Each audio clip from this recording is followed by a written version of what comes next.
Good morning, everybody. Happy Wednesday. Crystal, what do we have on the show today? So much good stuff in the show today. So we got to talk about a new poll out of New Hampshire that has Bernie Sanders in the lead. What's going on there? We've got former labor reporter from the New York Times, Stephen Greenhouse, on. That's going to be interesting as well. And you have a big interview with Ken Cuccinelli. That's right. So all that coming up today on Rising.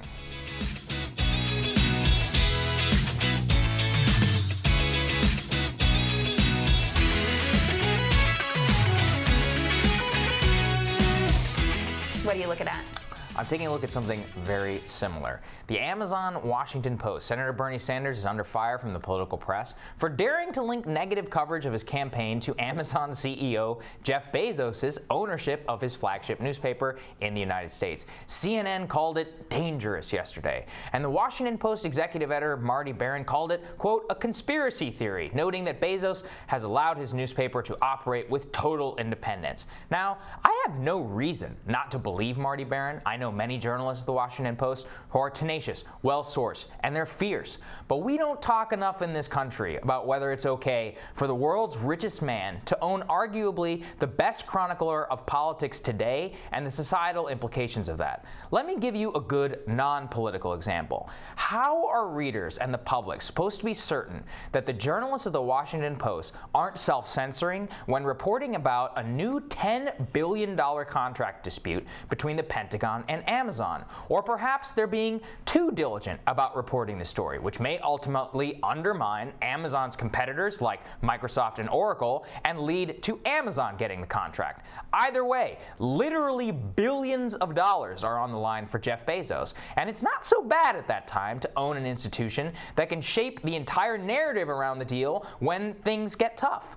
Do you see what I mean? It gets very sticky very quickly. You can have all the best practices in the world without raising legitimate questions in the minds of many Americans. I don't believe that Bernie Sanders meant that Bezos was deliberately sicking the Washington Post after him. He said so much in an interview with CNN yesterday. What he was highlighting was instead the coziness of so much of the media industry and those that stand with those to lose, the most to lose from real populism. The best part about this is what I was just talking about, is the system for so many in power is that nobody is technically paying or influencing you to exactly say something. Instead, the system is designed to incentivize promotion, coverage, and advancement of those that truly believe in policies that disproportionately benefit moneyed interests. Some of you might be curious why someone on the right, like me, would even care about this.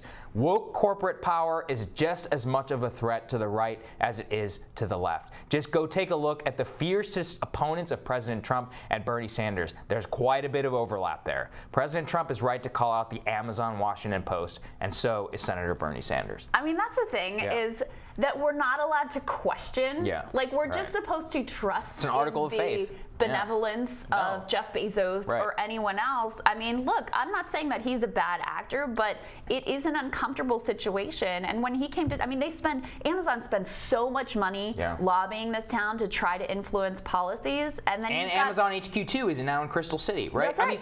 I mean, again, it's exactly what I just said. And that's why I picked the Jedi deal to talk about, which is this, because Marty Baron's like, oh, every politician hates coverage of themselves. This is apolitical. This is about a deal. Now, how can the Washington Post credibly cover this Jedi deal if they use their entire resources of they have some of the best Justice Department reporters in the country, and they use that to expose flaws or whatever in the thinking of the administration? That is a benefit to Amazon. Right. That is earned media worth billions of dollars, a $10 billion contract. This is real money, people. And I mean, that just goes to show exactly why it's fine to question it. There's nothing wrong with it. Right, and that's to say all of what we've just said is to say nothing of the profit motive and the ratings motive, which has turned, our cable news coverage into basically infotainment, and is a big part of, by the way, if you don't like President Trump, as I don't, is a big part of what led to his rise. He was able to exploit that news for profit, ratings-driven system, and here we are. Yeah, and it's like what I said earlier, which is that if you were somebody who were to question these things, if you were somebody who would ask the questions that they don't necessarily want to be asked, you just wouldn't get hired in the first place. Right. It's not that you're going to get hired and then told what to do. Promoted. You just won't get there. You won't be acclaimed. You won't be winning awards. Every human being who's ever worked in a bureaucratic institution understands how this works, and it's not crazy to point it out. Agreed.